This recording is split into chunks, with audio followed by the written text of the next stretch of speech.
Hello and welcome to another video. So today we are checking out a ShadowCraft deck. We are checking out in particular, a Lara Soul Taker deck, which does focus on, of course, Path to Purgatory and Father of Purgatory to take advantage of all of these cards you can get. Of course, the biggest combinations I like to use in this deck are really send Hades to your deck.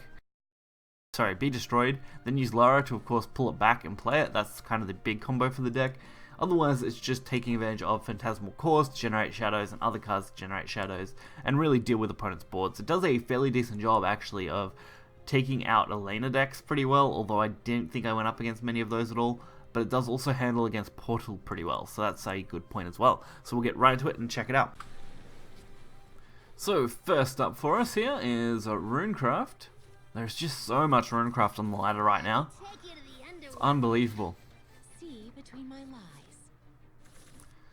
So we start off with a very mediocre hand. Definitely worth throwing away those couple of cards, and Angelic Smite's okay. Not the best thing when you're going up against Rune in particular,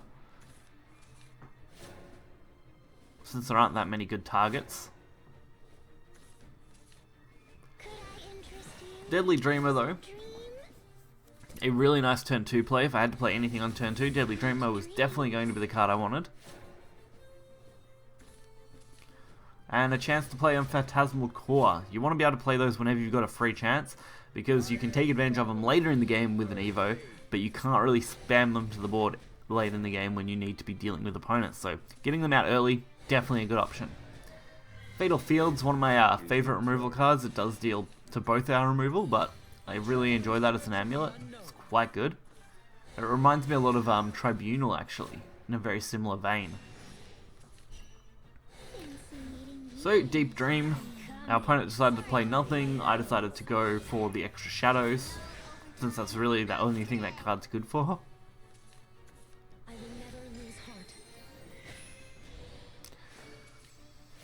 Now a Tetra play, not really an issue. We've still got Soul Steal, which is good. Not that I want to use that yet.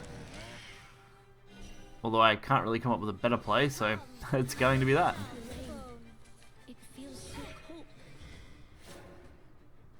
We can play the Hades normally and just generate a Path to Purgatory that way, which is looking to be the option I kind of want to go for. And if they kill off this 1/1, they lose their Tetra, so that looks good. They are doing a lot there spell boosting though.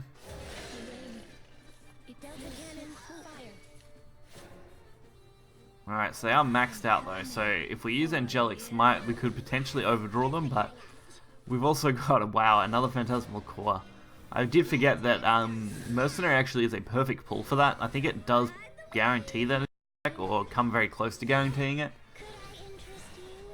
So it definitely works well if you want to just generate shadows.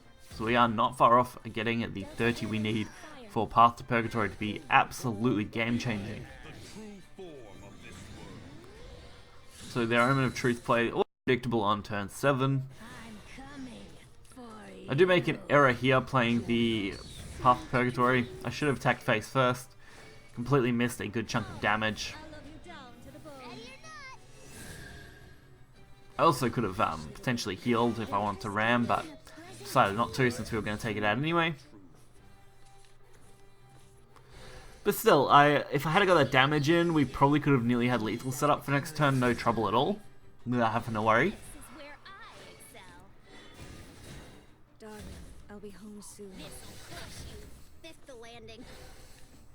But we've still got the path, so as long as that stays on board, we don't really need to worry. And Double Deep Dream actually gives us a chance to set up here, because that means next turn we're also going to get 2 more ghosts, which will actually allow us to go for lethal.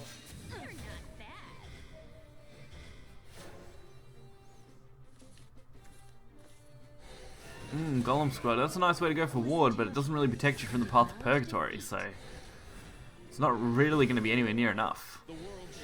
Ooh, a Truth though, that gives them a chance, but that wasn't a good enough spread unfortunately. So that worked out wonders for us, that's for sure. So now some Shadow versus Portal. I bring unto you serenity. So we have a pretty okay setup, I guess, for the early game. Not a bad thing to keep, actually. Crafty Reaper and Ghoul are really nice in combination, especially since we're going first. Lara Soul Taker is good to hold on to because, of course, her ability later on becomes handy. We did end up getting Hades as well off the top there, which actually gets us our two-piece combination together already. All we need now is the third card to set up for Path. I don't know whether I would really want to take this deck, though, over the Satan version, which I did do a video on if you want to check that out. It is quite a good variation for these kind of decks. So I decided to take the draw here as my most favourable option. Didn't really do a lot for me, honestly, the draw. My opponent's board is looking pretty good, but not quite good enough, I don't think. So Phantasmal Core is definitely the play, instead of using Manifest Malice. And there is the Omen. Now things are getting more interesting. Now it makes me regret not destroying those couple of followers, but at the same time we have Angelic Smite, so we are kind of set up to deal with Portal in a pretty easy way. And I definitely did that spread wrong, to be honest, although I was going to sacrifice the Ghost, so destroying the higher cost is probably actually the good play. And we've got set up for Lara next turn now with Death's Mistress in our hand. Plus we already have double Hades. The only trouble is how much damage we're going to take in between.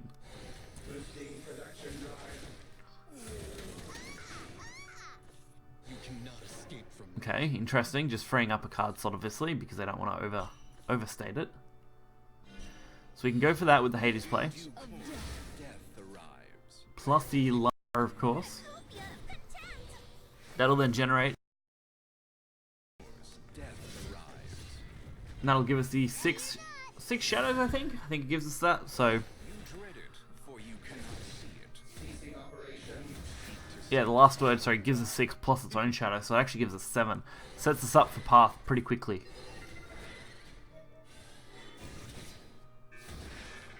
So it won't take much next turn to generate our Path to Purgatory.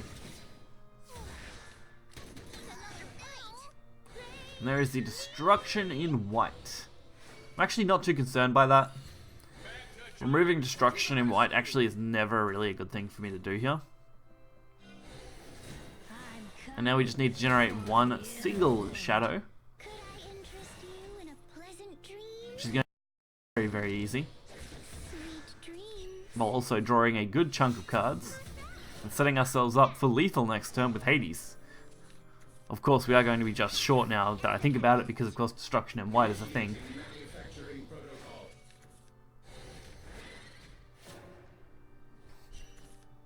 But it won't put us too far off, that's for sure. So I should have attacked first, missed that opportunity. It was only 1 damage though, so I guess it's not the end of the world, but it would have left them with 1 instead of 2. But they end up conceding anyway, realizing, obviously, they're not going to get around this. So I definitely had a lot of fun with this deck, and that's the main thing I like about some of these Shadow decks lately. A lot of these Soul Taker style decks have actually been a lot of fun. They haven't really required them to be super competitive. They're kind of middle of the road, which means you win some, you lose some, but at least you're enjoying the game, and that's something that you can't obviously miss out on, especially when you've played, you know, thousands of hours of the game like me. Fun becomes something you really want a lot of the time, more often than not, as you don't want it to feel too much like a chore. But overall, definitely a fun deck. Recommend giving it a go if you've got the cards to do so, especially before the next expansion rolls around. So if you're interested in checking out the deck, the link will be in the description below. Be sure to like button and subscribe for more content. Until next time, guys, see ya.